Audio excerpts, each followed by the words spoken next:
Esa gente me he comprado un abrigo nuevo porque me apetecía, era un abrigo que quería desde hace muchísimo tiempo y nada, ya me lo he pillado. Es verdad que llevo bastante tiempo detrás de este abrigo, pero no me convencía ninguno del todo. Pero lo he encontrado en el área cero y me ha flipado. Así que nada, voy a enseñaroslo. Lo saqué de la bolsita. Es que me flipa. Vale, mirad. Hay mucha gente que dirá, tal, parece una bolsa de basura. Me flipa este toque y que brilla así tal. Es un abrigo que me flipa mucho. Y lo veo increíble, o sea, es una locura.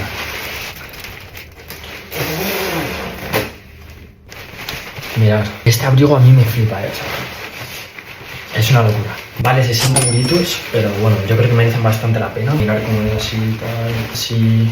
Vale, es una locura. Miradlo. Es que es increíble, ¿eh? A mí me flipa.